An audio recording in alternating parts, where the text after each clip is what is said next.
Y un disclaimer, básicamente ahorita en realidad les voy a enseñar cómo a hackear un software, entonces por eso es importante el disclaimer. Entonces cualquier actividad relacionada a este contenido pues es de bajo su responsabilidad, y cualquier uso malo de, de esta charla pues está, no va direccionada a lo que estamos realizando. Entonces, como les digo, por eso iniciaba con esto del ethical hacking, porque somos hackers éticos que necesitamos un permiso, a diferencia de los hackers de sombrero negro, los malos, que vulneran sistemas sin permisos. Nosotros lo hacemos con permisos de la entidad o la infraestructura, dueña del software o de la infraestructura, ¿no es cierto? Listo, ¿qué herramientas vamos a utilizar? Vamos a utilizar, eh, mucha gente ya sabe, ¿no? Kali Linux, el sistema operativo que viene con varias herramientas de seguridad ofensiva. Entonces es como que ustedes se descargan en el VMware ya de la máquina virtual, la suben de Kali, la suben y ya ustedes ya no necesitan instalar nada. Viene Nmap, todas las herramientas para eh, hackear redes Wi-Fi, craquear contraseñas, etcétera. Alguien que me diga quién es, cuál es el signo de arriba. Tal vez alguien sabe. Es igual, es software libre, es open source. Cero todos. No, mentira. Este esquema es un virtualizador. Es un virtualizador open source. Sí, tenemos, ¿no es cierto?, VirtualBox, que en VMware, pero yo voy a utilizar para levantar el ambiente eh, virtual de las máquinas a hackear, es con Kemo. Sí, les recomiendo que usen hacer varias cosas. Y para hacer el payload de los scripts de explotación lo vamos a hacer con Python. ¿Sí? Entonces, eso recalcar de las herramientas que vamos a utilizar.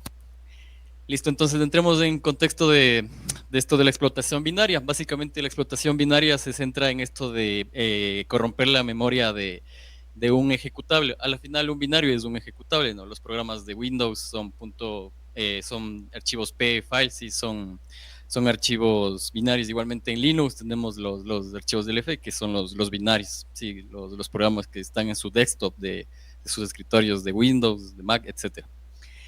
Entonces, resulta que hay una vulnerabilidad que se llama buffer overflow. Recuerden que cuando nos enseñan a programar, por ejemplo en C, nos enseñan que toca primero declarar un espacio de memoria para después que esta variable sea el valor de esta variable ocupe este espacio de memoria que nosotros estamos utilizando. Entonces aquí está un código muy simple en C. Me imagino que todos, la mayoría es programador, sabe C. Y básicamente tenemos la declaración de un array de chars de carácter de 15 bytes, ¿correcto? La siguiente línea declaramos una variable de pass de entero. Imprimimos que ingrese la contraseña y guardamos lo que ingresa el usuario en la variable buff. Sí, en la variable buff, que puede ser cualquier nombre. A continuación, hacemos una comparación. Si la contraseña es igual a dgeekstuff, ponemos que es una contraseña incorrecta. Caso contrario, la contraseña es correcta. Y seteamos que pass es igual a 1, y en el lado derecho decimos, entonces si cumplió la validación, si pass tiene un valor, entonces tenemos ese mensajito. Entonces, hay, hay una vulnerabilidad en el código. Pasa que la función strcmp es vulnerable a buffer overflow. Entonces, ¿qué es esto del buffer overflow? Es básicamente salirse del buffer. Recuerden que todo el buffer está en el stack de la memoria de un programa que está en la memoria RAM. Sí, ¿no es cierto? Tenemos un programita que está en el disco duro. Cuando lo corremos, sube su programa y todo eso a la memoria RAM y se reserva un espacio para las variables de forma temporal. Sí, entonces, como que cojo un programa, lo ejecuto y todas las variables que necesitan, pongamos este ejemplo, necesita las variables puff y te necesita el buffer. Todo eso se carga en la RAM. Pero el buffer yo le tengo limitado para 15 bytes. Pero ¿qué pasa si yo me paso de los 15 bytes?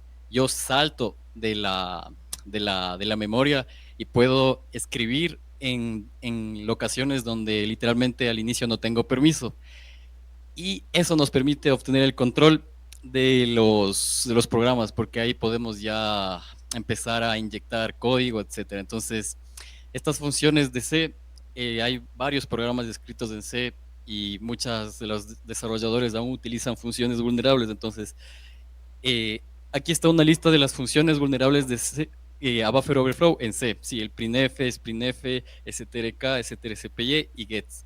Justamente en el código tenemos la función vulnerable gets y, perdón, strcm solamente comparaba. Es la función vulnerable es gets, que es la que lee el buffer y lo copia en memoria, pero no sanitiza nada de que no se pase, no limita al usuario como que ingresa. Entonces, cuando el usuario ingresa la contraseña, puede ingresar más de 15 bytes y puede corromper la memoria.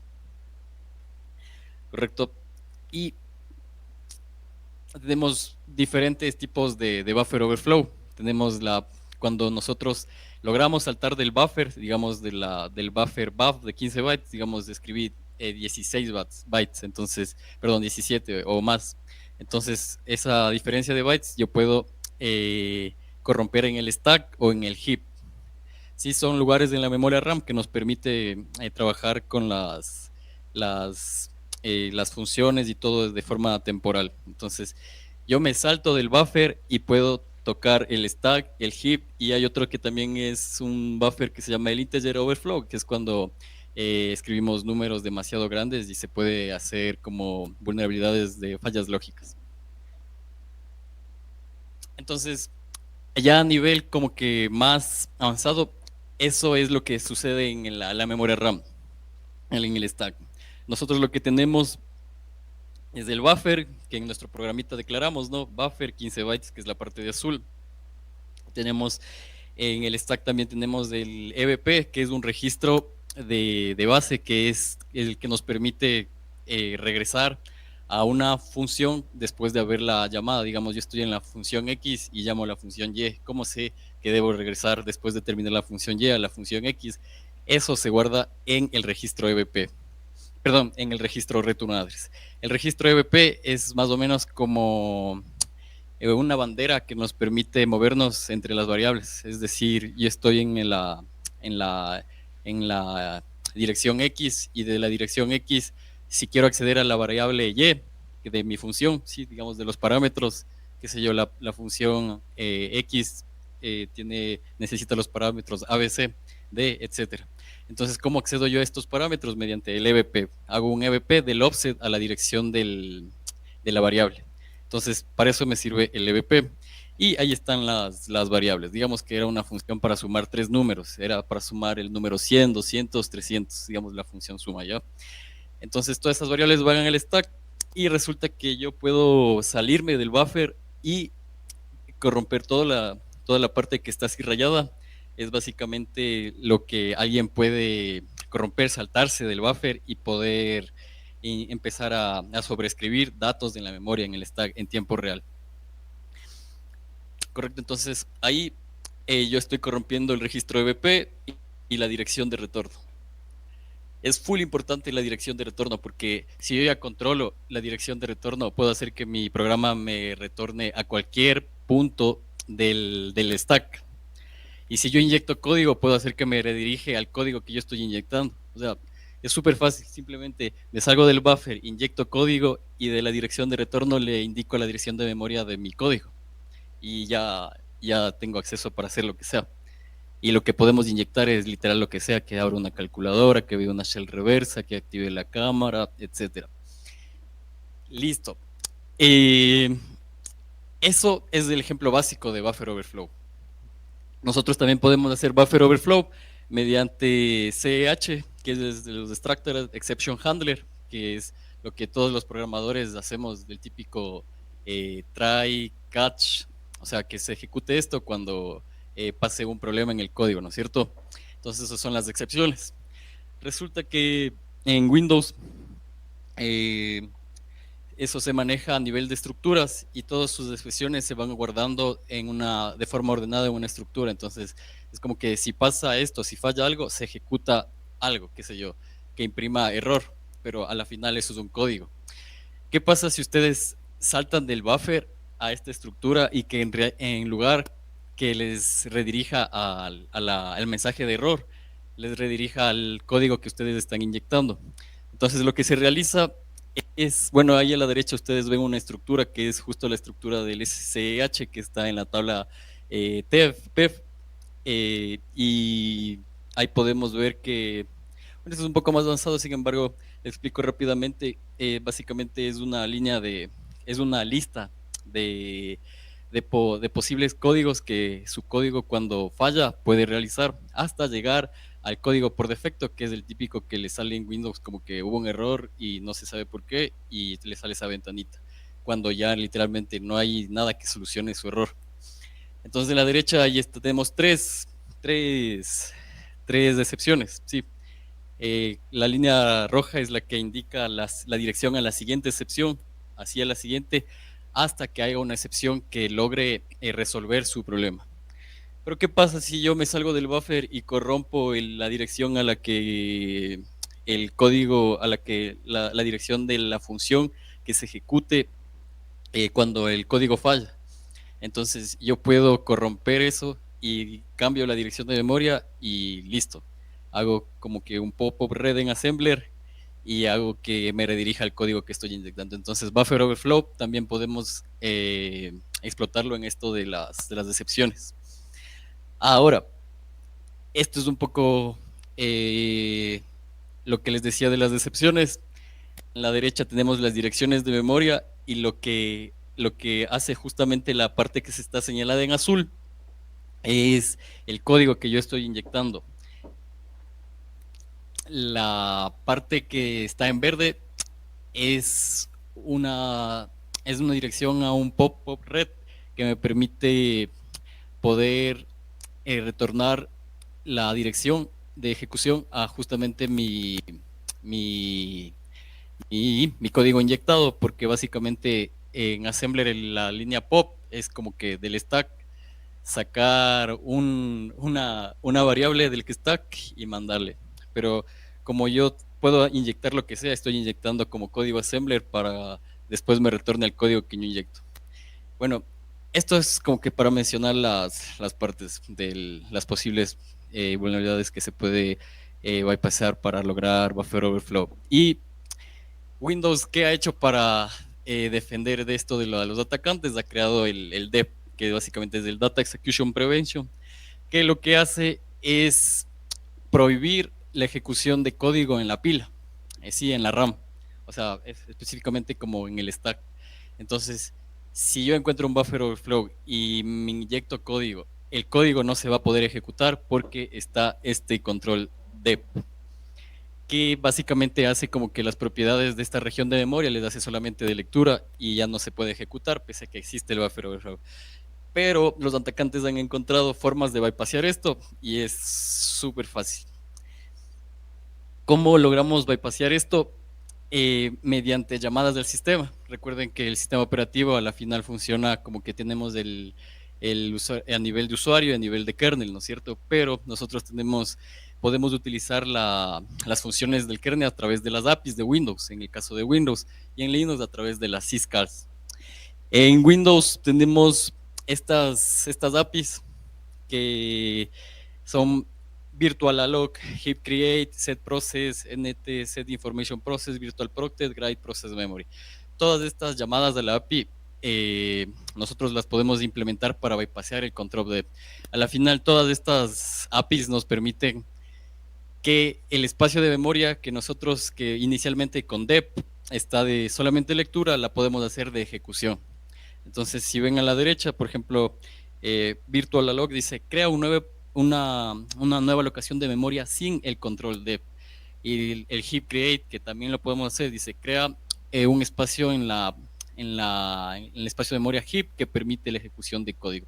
Así es, entonces cualquiera de estas 6 los atacantes utilizan para bypassear este control dep. Y lo hacen mediante rob chains, que son como cadena de gadgets en assembler. Básicamente son direcciones de direcciones de memoria que se redirigen el código assembler de DLLs o ejecutables que están en la pila en ese momento y permiten ejecutar todas las llamadas al sistema que vemos en la derecha. Entonces, lo que vamos a hacer ahorita, como demo igualmente, es una hackear en vivo esto o no. Y el buffer overflow, pero previamente tenemos que indicar esto. Entonces, si ven el penúltimo dice Virtual Protect, entonces como les decía, el Virtual Protect es una llamada al API. Ustedes pueden googlear en Microsoft la documentación de cualquiera de estas APIs. Tenemos aquí el Virtual Protect API. Es una función que solo necesita 4 parámetros. La primera es justamente la dirección de memoria que nosotros queremos hacer, la dirección base de memoria que nosotros hacer que sea no solo de lectura, sino que se haga de ejecución también. Entonces ese es el primer parámetro, que dice la estructura LP void, el parámetro LP address. El segundo parámetro es el tamaño, ¿no? Cuánto de tamaño es la parte de memoria que queremos hacer que no solo sea de lectura, sino también sea ejecutable.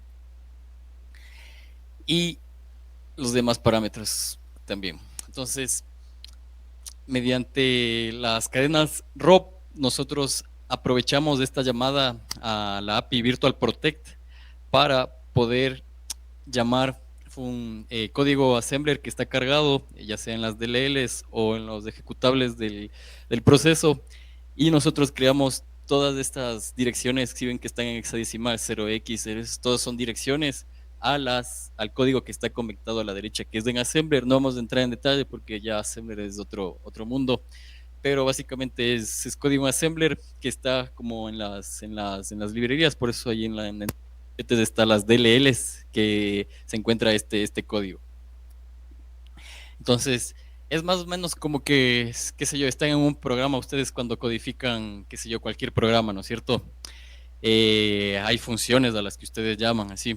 Entonces, es llamar a alguna función que está en la memoria de justamente del programa porque la cargó y ustedes se aprovechan de solamente esa pequeña función, ¿sí? Y eso ustedes van reuniendo, entonces es más o menos como que en la pila se va saltando el código y regreso, salto al código y regreso. Por eso siempre ustedes ven en la parte de la derecha la que dice return, red n, porque un gadget siempre finaliza con la ejecución red. Entonces es más o menos como que me salto a una función, ejecuto y regreso. Y así, hasta terminar de aprovecharme del Virtual Protect API, que es la llamada del sistema. ¿Qué hizo Windows dijo ya es bypassable de qué creó Windows? Creó básicamente el control address space layout randomization, que es básicamente no utilizar memorias estáticas al momento que los programas carguen. Digamos, ustedes abren la calculadora de Windows, todo ya está quemado, como la dirección base está quemada como que en el programa, que es justamente la preferred base address, que se le hace justamente en el momento de compilación. Cuando ustedes compilan un código, ya por defecto muchas de las veces ya está como la dirección base que se va a cargar cuando ustedes abren el archivo, el ejecutable. Entonces, eso justamente permite crear el código en Python y va a pasar. Pero, ¿qué pasa si cada vez que ustedes abren el programa la dirección es randómica, es diferente a la anterior y a la futura? Entonces ya es imposible porque ustedes ya no saben en qué lugar de la memoria están estas direcciones, porque ya van a cambiar cada vez que ustedes abran un programa, ¿no? Estos hexadecimales que ven ahí ya no servirían. Y ya no servirían para nada porque ustedes lo ejecutan una vez y la siguiente vez ya cambió la dirección de memoria. Entonces, eso hizo Windows, creo, en 2017 desde Windows Vista, e implementó para todos los sistemas superiores de arriba, así Windows 7, 8.1, etcétera, hasta el 10, Windows 11, y tiene esto del ASLR, pero es desde Windows Vista nomás. Entonces, cada vez que ustedes abren un programa, sí tienen esto de las direcciones randómicas que ya les permite. Sin embargo, tenemos que tener en cuenta que, digamos, en una arquitectura de 32 bits, ¿sí? ¿No es cierto? Tenemos los 32 bits, obviamente, pero solamente 8 de los 32 bits son randómicos y los demás no son. Entonces, eso como que se aprovecha para poder bypassear este control. Entonces, lo que les decía, ¿no? estamos aquí abriendo el programa WinRAR que mucha gente utiliza. En la primera imagen tenemos las direcciones de memoria que inician en 00DE y así cerca. Abrimos el mismo programa y visitamos la misma como parte del código, que obviamente solamente estamos viendo la información de los headers. Perdón, bueno, esto es en IDBG, está el P de header, etcétera. Pero la dirección ya cambia. Entonces, a eso hace referencia esto de la SLR. Si ven que ya no está en 00D, sino empieza en otra dirección. Y si ustedes vuelven a abrir el programa, ya está en otra dirección. Y ya sería muy difícil como que explotar un buffer overflow ahí. Pero los atacantes se han creado varias técnicas para bypassear esto. Y la una es ocupar módulos, librerías, DLLs que no tengan habilitado la SLR. Por eso es que siempre, si ustedes son programadores, tienen que, cualquier ejecutable que creen, tienen que habilitar el control dynamic base o en cualquier framework que esté. Por ejemplo, en Visual es como con la flag dynamic base. Y ustedes ya habilitan que desde que crean el programa, ya siempre se cree esto, se habilita el acelere y siempre se random. Sin embargo, por lo general, esto como que no se pone mucha atención y hay DLLs que no tienen habilitado el control acelere y ustedes para bypassear el acelere del programa principal pueden aprovecharse de las DLLs que cargan y no tienen habilitado esto. Entonces, la otra opción es una sobreescritura del EIP, porque como les decía, solamente 8 de los 32 bits son randómicos y los demás no. Entonces lo que se hace es poder sobreescribir parcialmente la dirección de retorno que, pongámosle aquí, es la que dice return address. Recuerden que ustedes si sobrescriben esto ya tienen el control de todo, entonces justamente es como no sobrescribirle todo, sino parcialmente, porque ya saben que solamente 8 bits son los que son randómicos, entonces ahí ustedes, hay métodos y ya pueden bypassear. La otra es hacer fuerza bruta a la dirección de memoria, a la dirección de memoria, ¿no? Que es la que ustedes están apuntando para tener el control. Esto muchas de las veces hay software que les permite hacer esto. Digamos que ustedes están haciendo fuerza bruta y meten direcciones. Ustedes, o sea, el objetivo de ustedes es como hacer fuerza bruta hasta que el exploit valga. Entonces hay programas que no se caen pese a que digamos que hay un servicio web, pero por debajo como que tiene el servicio vulnerable, pero el servicio web no se cae y el servicio vulnerable, perdón, sí, no se cae, pero el servicio vulnerable como que les dice sí y no. Entonces, no quiere decir cuando crashea, quiere decir, esa dirección no valió. Entonces, pero si no crasheó, quiere decir que valió y pueden seguir y ya es vulnerable y ya bypassaron el ASLR.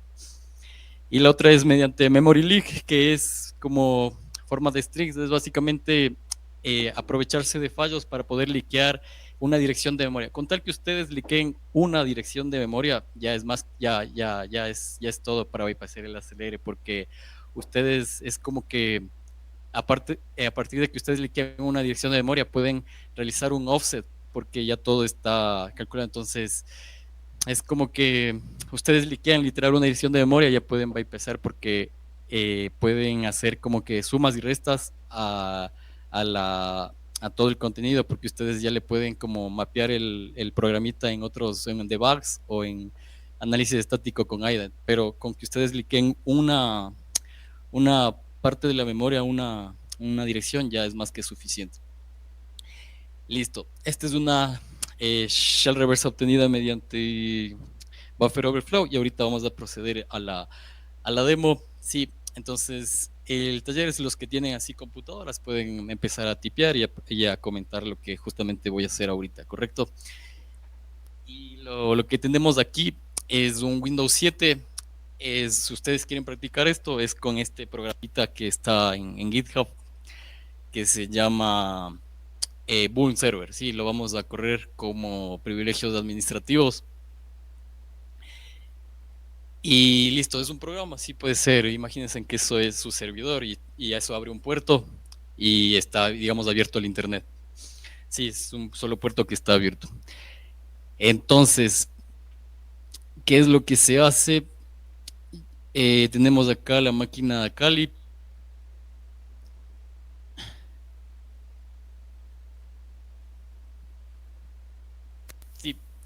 y vamos a ver que, a ver, vamos, a ver, me parece que esta es la 4.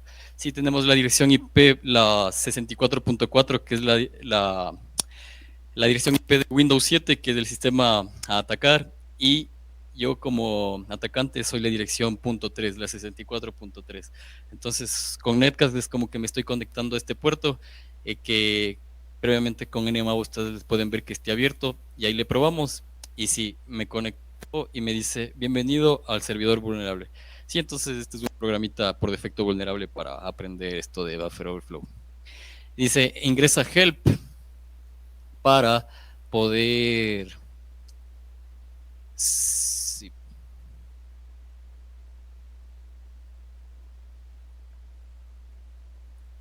sí, y acá podemos ver como que hubo una conexión. Sí, entonces vamos a salir y listo.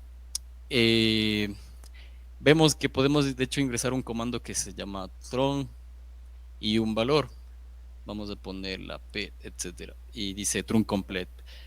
Podemos como que volver a ingresar cualquier cosa. Es como que en el análisis básico de un programa, ¿no? Entonces, ustedes ven que el programa les permite ingresar caracteres. Entonces, obviamente esto es una función, por debajo en el sistema es una función y se carga en la RAM. Entonces, ustedes ya es un gran inicio que ustedes pueden explotar. Hay un buffer overflow sin no se presentan las configuraciones respectivas. ¿Sí? Entonces, ¿qué pasa si yo en vez de ingresar solamente 5 6 letras A, ingreso unas 5000 letras A? O sea, eso es lo que vamos a hacer. Para eso, Kali Linux nos presenta esta herramienta que ya nos permite crear estos patrones. Sí, y la vamos a abrir acá. Sí, parece.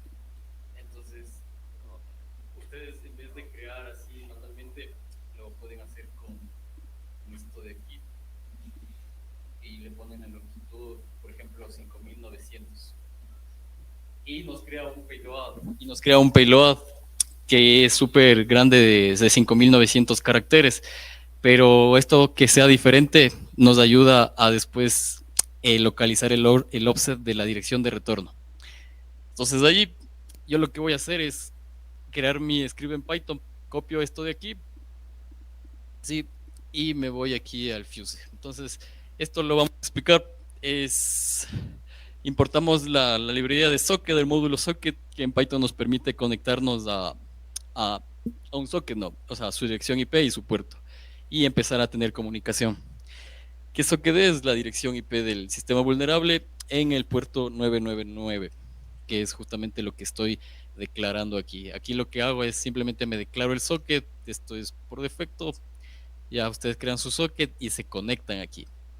Entonces, básicamente lo que ustedes hacen manualmente aquí con el netcat que yo estaba haciendo para conectarme, lo podemos hacer con Python. Automatizar esto para automatizar nuestro exploit.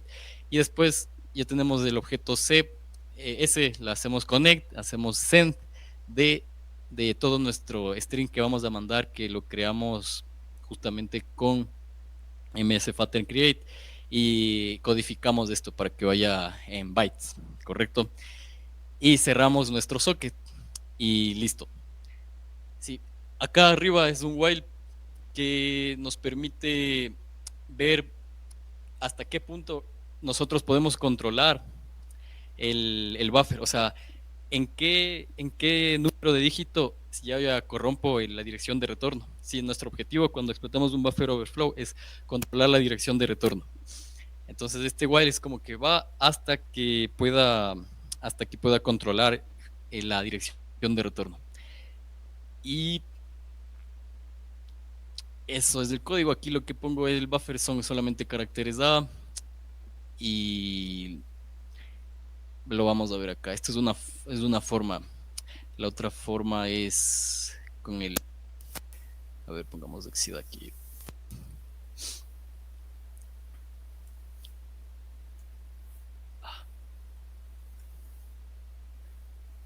Es la primera vez que lo voy a hacer en vivo y ya veamos que salga. Entonces, vamos a ejecutar este este programita en Python y a- acá a la par abrimos un debugger, que es ¿qué es un debugger? Es un programita que se encuentra como está entre la mitad entre la RAM y el procesador, sí, el CPU, y nos permite ver los registros a nivel de memoria y incluso poder verificarlos, leer, ver lo que está pasando. Entonces, lo que van a ver a la derecha es la salida, lo que pasa en la memoria RAM, en los registros del CPU y todo eso. Hacemos un attach del programa Bull Server, que es el que queremos debuguear, así como debuguean cualquier programa en sus IDEs. Tenemos un debug igual para ver qué está pasando a nivel de memoria y de CPU. Entonces, en la parte derecha tenemos los registros. Ahí no se ve muy bien, pero bueno, el registro que nosotros tenemos que tener el control es el EIP. Sí, el EIP es el registro de la dirección de retorno. En la parte izquierda tenemos el código en Assembler en donde estamos puntualmente. Entonces, obviamente no sabemos que está el código de programación, digamos, que qué sé yo, es C, después está ya el código bajo nivel que es Assembler, que es el justo que estamos viendo, y eso es el que se transforma a la final en unos y ceros, voltajes 5 voltios, 0 o 3.3 a 0, entonces eso es como que lo más bajo nivel de computadora para un humano. Y acá tenemos como en la parte en ASCII para poder ver lo que está pasando en la memoria. Y aquí a la parte derecha inferior es lo que está en el stack. Sí, súper importante. ¿Qué estamos viendo en el stack? Que es la parte de la memoria RAM que es asignado para las variables. Listo. Está en pausa. Le vamos a poner play. Y Pac nos dice que este programita hizo un fusing y que a los 5900 bytes esto ya logramos sobreescribir la dirección de retorno. Entonces aquí estoy subrayando 41, 41 que son las letras A pero en hexadecimal. Entonces yo ya compruebo, digo, esto es a buffer overflow, listo. ¿Qué vamos a hacer? Lo que la mente tenga imaginación. Entonces, ahorita lo que vamos a hacer es una shell reversa.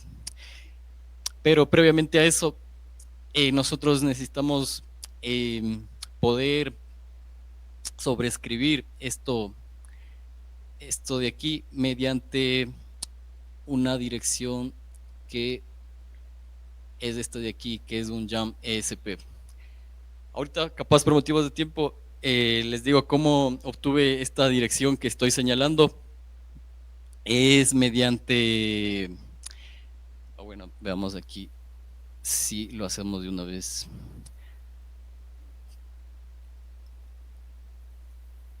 A ver, monos.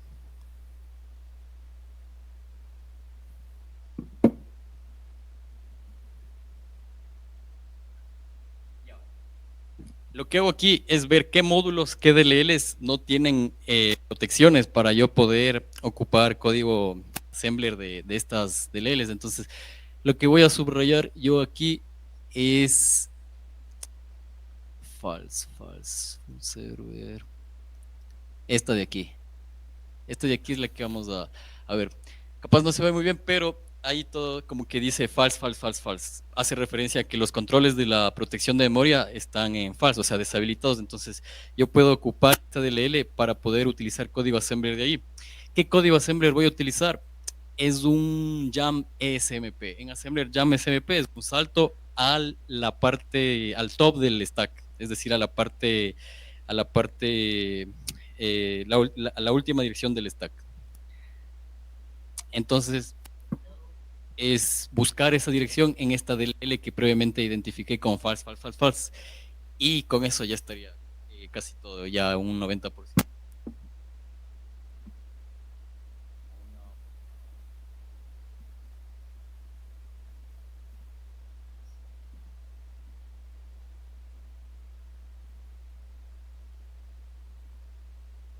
Estos son los caracteres, o sea, llama SP, pero en assembly.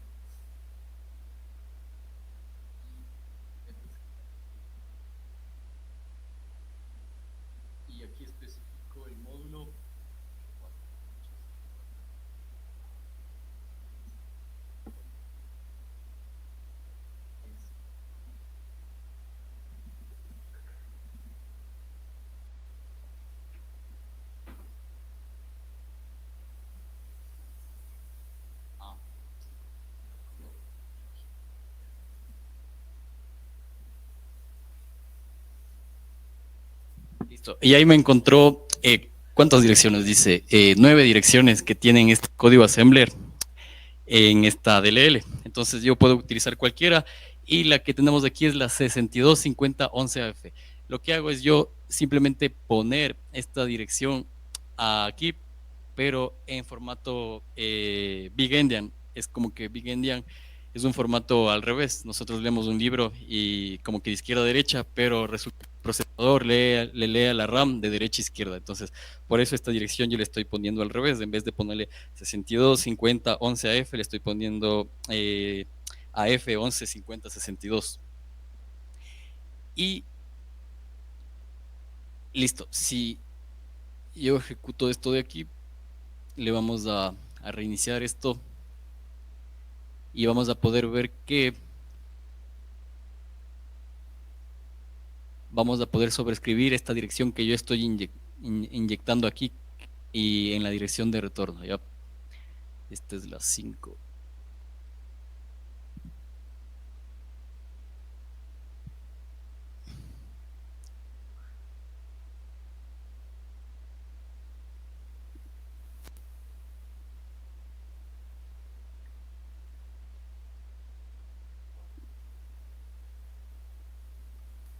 Listo. Entonces, una vez que ya tenemos eso, nos queda básicamente crear lo que queremos que se ejecute.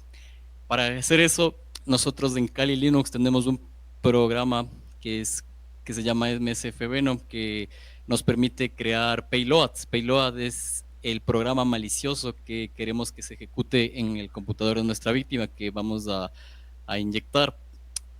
Por lo tanto, lo que resta aquí es...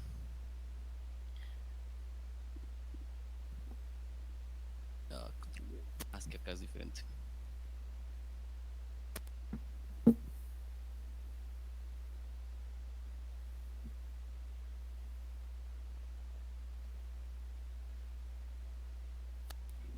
Ahí podemos ver, es de MSF Venom, especificó guión P, el payload, qué tipo de payload podemos, ahí podemos hacer, digamos, como es Windows, podemos Windows y una shell reversa. Shell reversa es poder obtener, hacer que nuestra víctima se conecte a nosotros porque nosotros abrimos un puerto, entonces que la máquina víctima se conecta a nosotros. Y esa es una shell reversa. Mediante ahí obtenemos una línea de comandos, especificamos la IP que es la nuestra, en este caso la punto .3 del puerto que vamos a abrir, es de 1, 2, 3, 4, puede ser cualquiera de los conocidos. Y exit fung es como, bueno, ya es más avanzado, pero es para que después de que se cierre, etcétera, nosotros mantengamos la shell todavía activa.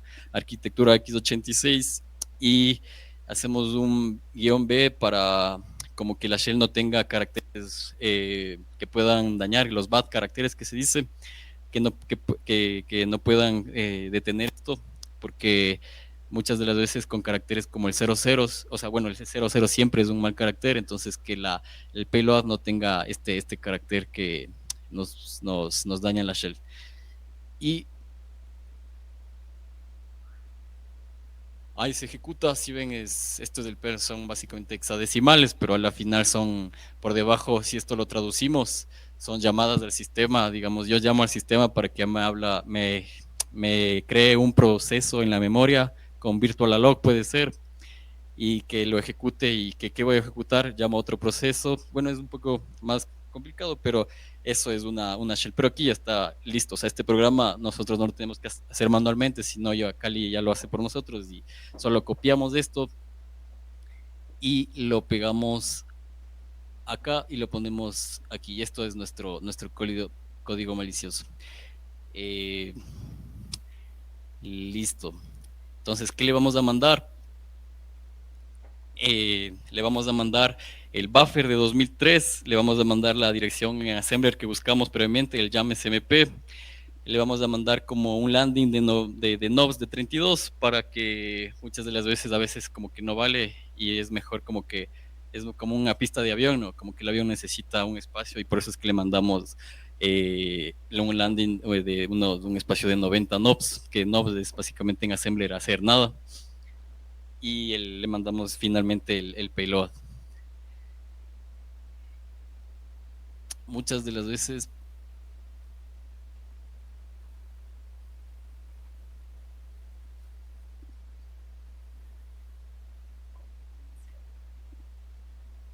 ya, esperemos que si no toca reiniciar acá.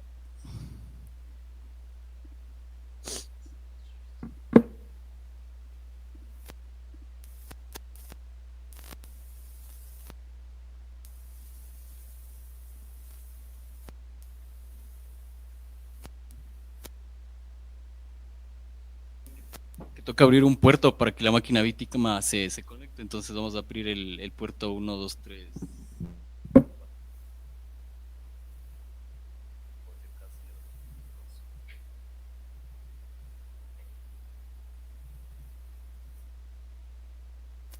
Ahí estamos, abrimos un puerto, el 1, 2, 3, 4, y mandamos el exploit.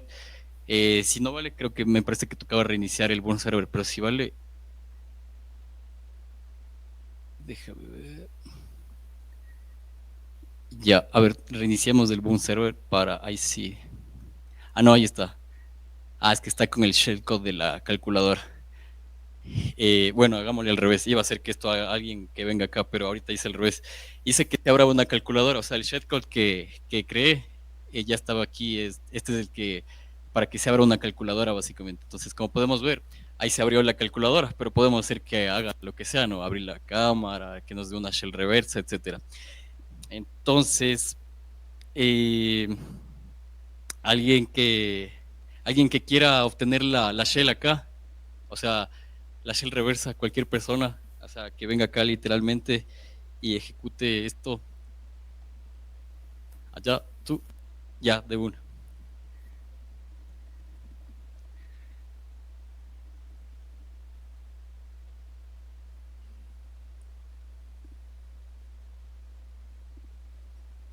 Ya, chévere, sin que no me equivoque. ¿Qué tengo que hacer? ¿No tengo que? Ya, entonces lo que vamos a hacer es repetir solamente el último comando de aquí, que es este. Entonces, allí solamente, a ver,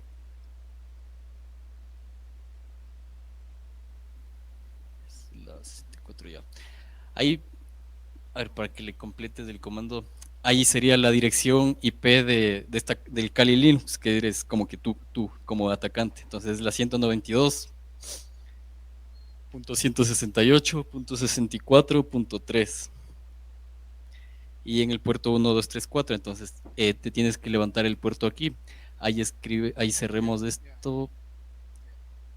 Con Eso. uso avanzado. Ajá, menos el NVP. Es básicamente es como abrir un puerto de escucha y ya. Ahí dale enter. Ya. Y Luego vuelvo a la otra sí, pestaña. ajá, Ok, como aquí. esto no es no. Ok. No, ajá. Ahí sí, mándale enter para que se ejecute eso. Ok. Solamente diría. Ya, entonces ahí tienes que copiar la salida de eso, porfa, copiarle y le vamos a pegar en nuestro programita de Python. Sueles- Creo que está aquí. Eso, desde ahí. Control C funciona, Aquí no está estoy seguro. copy. Ok. Ajá. So, Y bórrale eso y reemplázale. Ajá. no, todo esto. A ver, es, aquí está el control. Control Shift V. No. Control D. Ok. Ya, es que Control el está al control lado es de de acá. función. Ok, ok, Ya. ok, ok. Y ahí le damos en control S, guardamos. Ok. Y luego Y. a Ah, la no, shell no, de le nuevo. pegamos en el 6. Ah, no, sí estamos bien. Y de ahí sí, ejecútale con Python 3 este programita. Ah, pero No, ya, ¿dónde está aquí, shell? aquí solamente faltó ponerle play Play. Ok, porque. para que se vea. Ajá. Y Ok. acá. Aquí Ah, estoy en la pero le carpeta. cerraste. Estoy en la carpeta. No, lo siento, lo Sí. cerré. Ábrele de Tengo nuevo el puerto que. ya. Ábrele de nuevo el puerto ya. Con el sudo y en ese. Ok,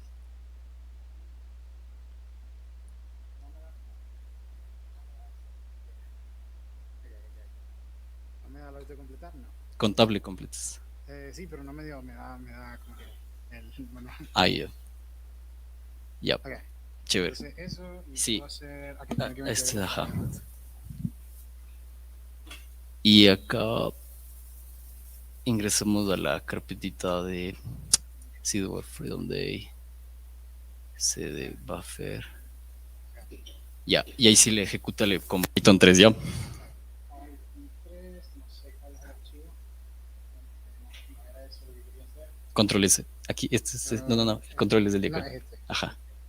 Ok, estoy un poquito confundido. Ah, es una más. Control D. A ver, préstame.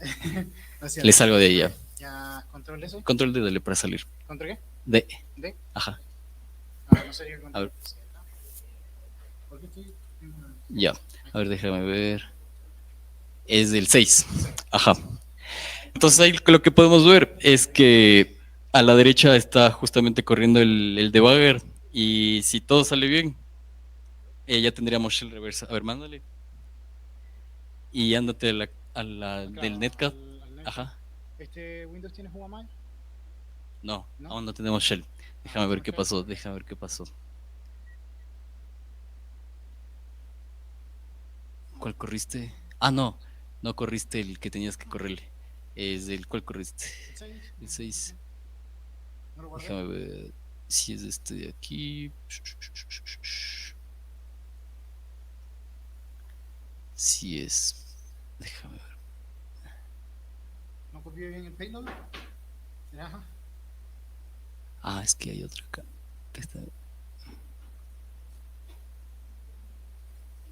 Ah, acá está la shell. Estamos en otra terminal. Ahí sí, ya estás dentro y mándale un Huamei.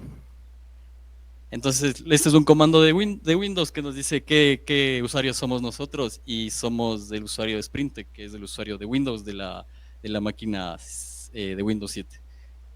Entonces, ahí mándale los comandos que quieras, netuse, dir, abre un archivo, lo que quieras, y es como que ya la explotación. Entonces, a partir de un puerto, sí, que es el 999, que era vulnerable mediante el buffer overflow, se pudo obtener acceso al sistema. Entonces, eso era mi charla. Gracias, hermano.